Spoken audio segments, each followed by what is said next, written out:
जय हिंद दोस्तों। आज की इस वीडियो में हम बात करने वाले खात तथा उर्वरक चैप्टर के हमारे 4 नंबर के क्वेश्चन हैं जो लघुत्तरी में आते हैं। तो आइए दोस्तों, आप लोगों का ज़्यादा टाइम वेस्ट न करते हुए शुरुआत करते हैं अपने टॉपिक की। तो आइए देख लेते हैं हमारा पहला क्वेश्चन क्या है। तो पहला क्वेश्चन है, उर्वरकों के प्रयोग की विधियाँ लिखिए या बताइए। तो आपको बताना है, यह क्वेश्चन बहुत ही मोस्ट इंपॉर्टेंट है दोस्तों। बोर्ड एग्जाम में तो आने के 100% चांस है। जो हमारा उर्वरक है उसके प्रयोग की विधियाँ हमको बताना है। तो आइए दोस्तों, आज मैं आप लोगों को बता देता हूँ आसान तरीके से। तो आइए देखते हैं, जो हमारा उर्वरक है इसको देने की दो विधियां होती हैं। दो विधियां होती हैं, जैसा कि आपको दिख रहा है दो विधियां होती हैं। तो मैंने पहले लिखा ए और बी करके लिखा है। तो आइए देखते हैं ए और बी में क्या दिया है। तो ठोस उर्वरकों को ठोस के रूप में प्रयोग करना, जो उर्वरक है इसको ठोस के रूप में प्रयोग करना, और जो सेकंड में लिखा है उर्वरकों को घोल के रूप में प्रयोग करना। फिर हमने एक सारणी बनाई है, आइए उसके माध्यम से आपको समझाता हूँ।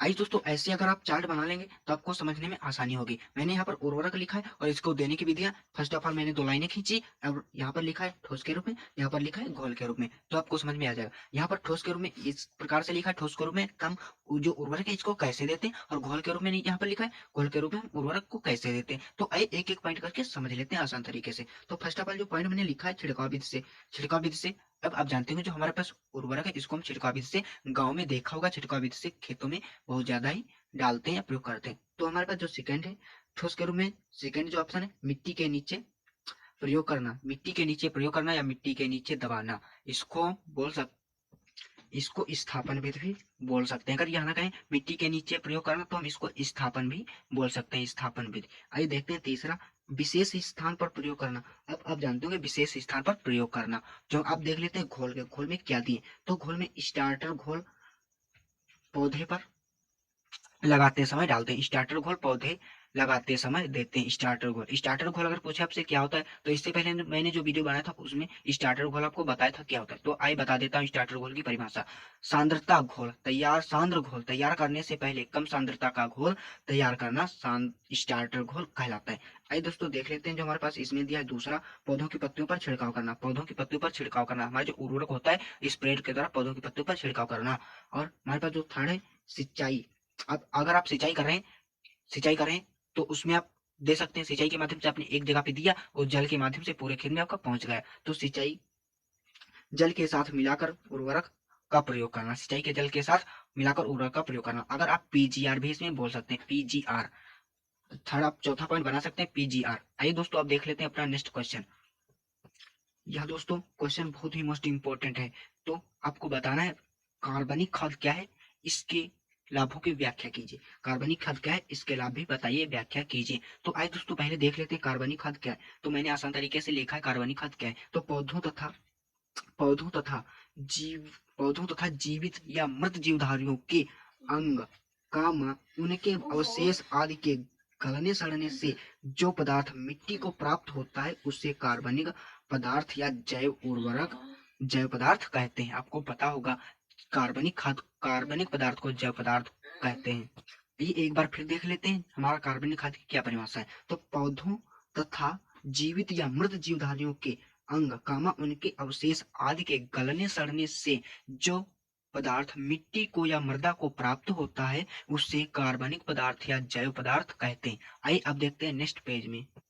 आइए दोस्तों आप देखते हैं कार्बनिक खाद की मैंने वहां पर परिभाषा तो बताई, या मैंने दूसरी प्रकार से लिखा। अगर आपको यह सरल लिखे तो आप यह याद कर सकते हैं, अगर आपको वह सरल लगे तो आप वह याद कर लीजिए। तो आइए यह भी बता देता हूँ आपको। तो यह पदार्थ जब सूक्ष्म जीवों के विघटनकारी प्रभावों से जैविक तथा रासायनिक परिवर्तन होने के उपरांत पोषक तत्वों के स्रोत के रूप में जब प्रयोग किया जाता है तो ऐसे, तो इसे कार्बनिक खाद कहते हैं। तो क्या इसे क्या कहते हैं, कार्बनिक खाद कहते हैं।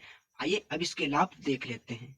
इसके लाभ दिए हुए कार्बनिक खाद के लाभ। तो फर्स्ट ऑफ ऑल इसमें लिखा है पोषक तत्वों की उपलब्धता बढ़ाना, पोषक तत्वों की जो उपलब्धता है इसको बढ़ाना। फिर सेकेंड है मृदा के भौतिक गुणों में सुधार करना, जो मृदा या मिट्टी के भौतिक गुण है इनमें सुधार करना। और हमारे पास थर्ड है मृदा को गहरा रंग प्रदान करना, जिससे उसका तापमान नियंत्रित हो सके, जिससे उसका तापमान नियंत्रित हो सके। हमारे पास फोर है सूखे तथा पाले के प्रभाव को कम करना, सूखे तथा पाले के प्रभाव को कम करता है। आइए अब देख लेते हैं अपना नेक्स्ट क्वेश्चन। यह क्वेश्चन दोस्तों आज का हमारा आखिरी क्वेश्चन है, इस वीडियो का आखिरी क्वेश्चन है। तो आइए समझते हैं आसान तरीके से। तो वर्मी कल्चर के बारे में बताइए, आपसे पूछ रहा है वर्मी कल्चर के बारे में बताइए। अगर आपसे इस प्रकार से क्वेश्चन पूछे वर्मी कल्चर में किसका अध्ययन किया जाता है, तो आप जानते हैं वर्मी कल्चर में केचुआ पालन का अध्ययन किया जाता है।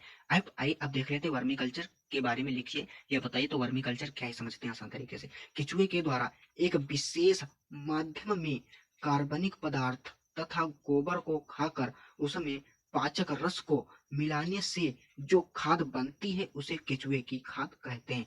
जो के आपको बताना है, विशेष एक विशेष माध्यम में कार्बनिक पदार्थ तथा गोबर, गोबर को आप जानते हो कि कार्बनिक पदार्थ है गोबर, इसको खाकर मिलाने की क्रिया को ही हम केचुए की खाद कहते हैं।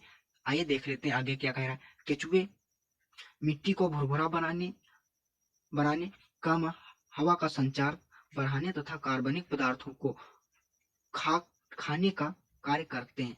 खाने का कार्य करके मृदा की उर्वरकता को बढ़ाते हैं। मृदा की क्या बढ़ाते हैं? उर्वरकता को बढ़ाते हैं।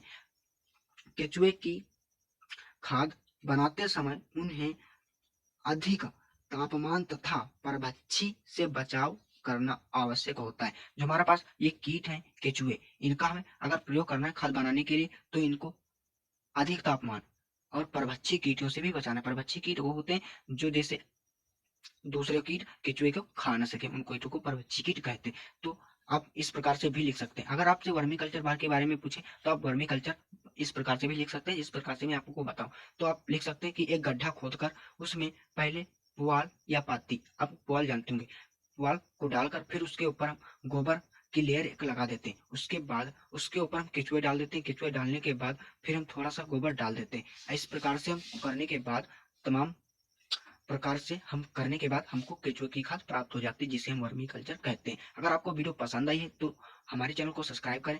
अब मैं मिलता हूँ नेक्स्ट वीडियो में, तब तक के लिए जय हिंद, वंदे मातरम।